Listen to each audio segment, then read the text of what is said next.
Hello বন্ধুরা, আসসালামু আলাইকুম। ওয়েব ইনফো পেজ টাইমে আপনাদেরকে স্বাগতম। সো বন্ধুরা, আজকের ভিডিওটা অনেক ইম্পর্টেন্ট হতে পারে, কারণ আজকের ভিডিওতে আমি আপনাদেরকে দেখানোর চেষ্টা করব কিভাবে আপনি আপনাদের ওয়ার্ডপ্রেস ওয়েবসাইটের স্পিডটাকে একদম ডাউন করতে পারবেন। কারণ আমাদের অনেক ওয়েবসাইট থাকে যে ওয়েবসাইটের স্পিড কিন্তু একদম বেশি, সেটা হয়তো প্রায় 6 সেকেন্ড, 7 সেকেন্ড, 10 সেকেন্ড অ্যান্ড এরকম যদি থাকে তাহলে কিন্তু আমাদের ওয়েবসাইট গুগলের ফার্স্ট পেজে র্যাঙ্ক করাইতে চায় না, বা এসইও করতে অনেক প্রবলেম হয় অ্যান্ড আমাদের ওয়েবসাইটের ভিজিটর কিন্তু কমে যাওয়ার পসিবিলিটি কিন্তু অনেক থাকে।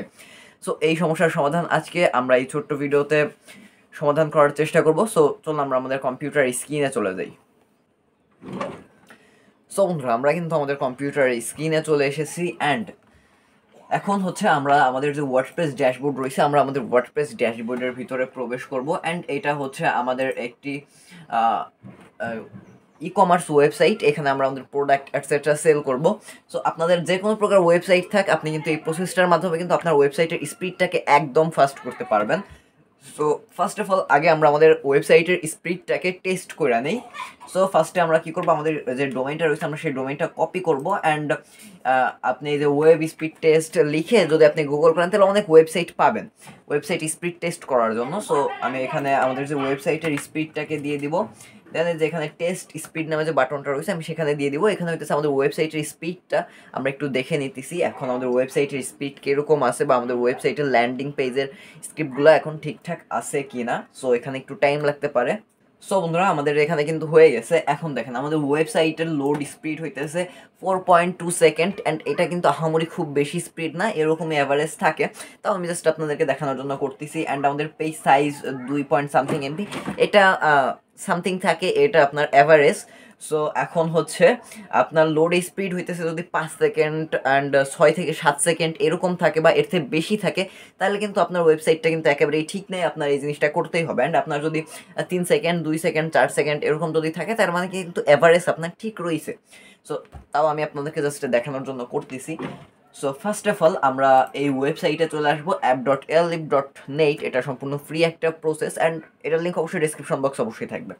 সো ফার্স্টে আমাদের একটা অ্যাকাউন্ট ক্রিয়েট করে নিতে হবে। সো আমি কন্টিনিউ উইথ গুগল দিতেছি, আমার যে ডিটেলস আমি এখানে ফিল আপ করতেছি না, কন্টিনিউ উইথ গুগল দিলাম, দেন অটোমেটিক্যালি একটা অ্যাকাউন্ট কিন্তু হয়ে গেছে। এখন হচ্ছে আমি ট্রাইয়ের জন্য আগে আমার দুইটা ওয়েবসাইটে জিনিসটা প্রয়োগ করছি। দেন এখন আপনাদের সামনে এরকম একটা ব্লিঙ্ক পেজ থাকবে অ্যান্ড অ্যাড সাইট নামে একটা অপশনস পাবেন। আমি যেখানে উপরে পাইছি অ্যাড সাইটের উপরে একটা অপশনস পাই গেছি। এখন এই জায়গা আমাদের যে ডোমেইনটা রয়েছে আমি আমাদের সেই ডোমেইনটা এখানে দিয়ে দেবো, পেস্ট করে দিলাম Ctrl+V। দেন এখানে আমি যে কন্টিনিউ নামে যে বাটনটা রয়েছে আমি সেই কন্টিনিউ বাটনের উপরে একটা প্রেস করে দিব। সো এটা হয়ে গেছে। এখন হচ্ছে আমরা এই যে ফ্রিজ এটা সেটা নিব, অবভিয়াসলি আমরা এখানে পেইড এগুলা নিব না। সো আমরা এখান থেকে ফ্রি এই জিনিসটা নিব। সো এখান থেকে আমরা ব্যাপারটা প্রসেসড যে বাটনটা রয়েছে আমি সেখানে এই প্রসেসডের উপরে একটা ক্লিক দিয়ে দিলাম। সো বন্ধুরা, আমাদের সেই কার্যক্রমটা কিন্তু হয়ে গেছে। এখন একটু প্রসেসড হইলো ব্যাপারটা। এখন হচ্ছে এই যে ম্যানুয়াল ইনস্টল নামে যে অপশনটা রয়েছে আমি এখানে সিম্পল এই যে ডাউনলোড নামে যে বাটন রয়েছে আমি সেই ডাউনলোডের উপরে একটা ক্লিক দিয়ে দিব। সো আমি এখানে হচ্ছে ডাউনলোডের উপর একটা ক্লিক দিয়ে দিলাম। এখন আমাদের একটা প্লাগইন কিন্তু এখানে ডাউনলোড হয়ে গেছে, 300 সামথিং কেবির প্লাগইন। সো অনেক ছোট্ট একটা প্লাগইন অ্যান্ড এতে ভাইরাস অ্যান্ড আপনার বেশি ম্যালওয়্যার থাকে না অ্যান্ড এটা মানে ম্যালওয়্যার ফ্রি একটা সফটওয়্যার। সো এটা নিয়ে কোনো প্যারা নিয়েন না। সো আমি এখান থেকে হইতেছে আমাদের একটা প্লাগইন ইনস্টল করবো অ্যান্ড যারা ওয়ার্ডপ্রেস ড্যাশবোর্ডটাকে বোঝেন ভালো মতো তারা এই ব্যাপারটা জানেন ভালো মতোই। সো আমরা এখান থেকে প্লাগইনস থেকে অ্যাড নিউ প্লাগইনসের উপর একটা ক্লিক দিয়ে দিব। সো দেন এই যে এখান থেকে upload plugin, choose file and আমরা যে জিনিসটা ডাউনলোড করলাম এই যে airlift.zip এইটাকে দিব। দেন আমি ইনস্টলের উপরে একটা ক্লিক দিয়ে দিব। সো আমাদের এই জিনিসটা হচ্ছে ইনস্টলড হচ্ছে। সো আমাদের সাইটে কিন্তু এটা ইনস্টলড হয়ে গেছে। এখন এটাকে আমাদের অ্যাক্টিভেট করতে হবে।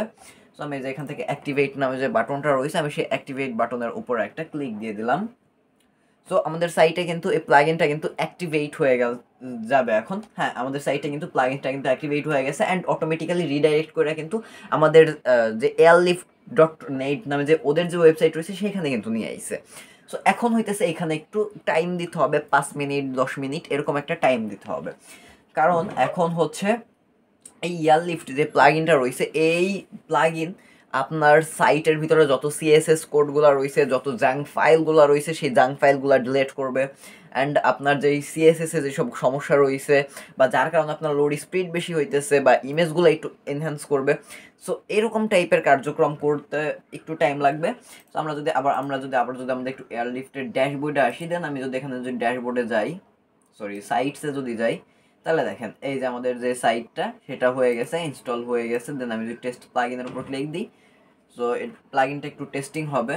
সো তখন আমি এখান থেকে একটু চলে যাই আমাদের ড্যাশবোর্ডে। সো প্লাগইনটা একটু টেস্ট হইতেছে। সো আমরা এখান থেকে ভিউ ড্যাশবোর্ডের উপর একটা ক্লিক দিতে পারি। দেন দেখেন এই যে কিন্তু এখানে কিন্তু আমাদের কার্যক্রমটা কিন্তু হইতেছে। এই যে দেখেন আমাদের সাইটটা কিন্তু অলরেডি এখানে একটা কনফার্মেশন হয়ে গেছে, টিক মার্ক চলে আইছে। অ্যান্ড এই যে দেখেন এখানে একটু হইতেছে, মানে আমাদের সাইটটা একটু ইনহ্যান্সিং হইতেছে বা আমাদের সাইটে কিছু কার্যক্রম রয়েছে, সেই কার্যক্রমগুলো কিন্তু এখন হইতেছে। সো এর জন্য আমাদের একটু অপেক্ষা করতে হবে। অ্যান্ড আমাদের সাইটটা কিন্তু এখন কিন্তু আগের চেয়ে কিন্তু অনেক ফাস্ট হয়ে যাওয়ার কথা। সো এখনও যেহেতু পুরো কার্যক্রমটা শেষ হয় নাই, তার জন্য আমি আপাতত একটু ভিডিওটা স্ক্রিপ্ট করি। সো বন্ধুরা অনেকক্ষণ পর কিন্তু আমরা চলে আসলাম, লাইক 5 মিনিট এর পর। সো এখন যদি আমরা আমাদের ওয়েবসাইটটাকে যদি একটু মানে রিলোড দিই, তাহলে কিন্তু আমাদের সাইটটা কিন্তু আগের চেয়ে ফাস্ট রিলোড হয়েছে। অ্যান্ড দেন আমি যদি আমাদের সাইটটাকে যদি আবার যদি একটু স্পিডটা টেস্ট করি, তাহলে কীরকম লাগতো সেটা আমি আপনাদের একটু দেখাই।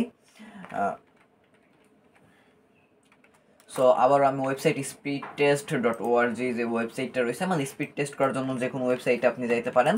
সো আমি ওয়েবসাইটে আসলাম, দেন যে এখানে টেস্ট স্পিডের উপরে ক্লিক দিই। এখন কিন্তু আমাদের ওয়েবসাইটের লোডিং স্পিডটা কিন্তু অ্যাভারেজ আগের চেয়ে কিন্তু কমে যাওয়ার কথা।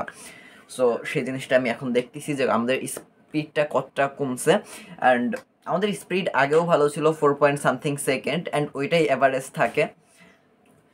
সো বন্ধুরা আমরা এখন আমাদের ওয়েবসাইটের স্পিড টেস্টের ফলাফলটা দেখেন। আমাদের আগে কিন্তু ওয়েবসাইটের স্পিড ছিল হইতেছে অ্যাভারেজ 4.7 সেকেন্ড এরকম টাইপের, অ্যান্ড বর্তমানে কিন্তু আরেকটু ইনহ্যান্স হয়েছে বা আরেকটু কমছে, সেটা হইতেছে 3.9 সেকেন্ড সামথিং। অ্যান্ড পেজ সাইজটাও কিন্তু কমছে, যদিও এটা অ্যাভারেজ এরকমই থাকে। সো এরকমভাবে কিন্তু আমরা চাইলে আমাদের ওয়ার্ডপ্রেস ওয়েবসাইটের স্পিডটাকে একদম কমায় আনতে পারি বা ডাউন করে আনতে পারি। অ্যান্ড এতে আমাদের যত এসিওর ক্ষেত্রে সুবিধা হবে, দেন আমাদের ওয়েবসাইটের ইউজাররাও কিন্তু আমাদের ওয়েবসাইটটা স্ক্রল করে বা আমাদের ওয়েবসাইটে আইসে কিন্তু তারা কিন্তু মানে বোরিং ফিল করবে না। সো আশা করি বুঝতে পারছেন। সো এরকম ইনফরমেটিভ ভিডিওর জন্য আমাদের যে চ্যানেল রয়েছে, আমাদের চ্যানেলটাকে সাবস্ক্রাইব করে রাখতে পারেন। অ্যান্ড ভিডিওতে লাইক টাইক দিতে ভুলবেন না। সো আল্লাহ হাফেজ, দেখা হবে আবার নতুন একটা ভিডিওতে। সো আপনি যদি আপনার ওয়েবসাইটের এসইও এটসেট্রা করতে চান, তাহলে আমার চ্যানেলে যান, ভিজিট করে আসেন, দেখেন ভিডিও দেওয়া রয়েছে কীভাবে এসইও করতে হয় সঠিকভাবে। সো দেখে আসতে পারেন। সো আল্লাহ হাফেজ।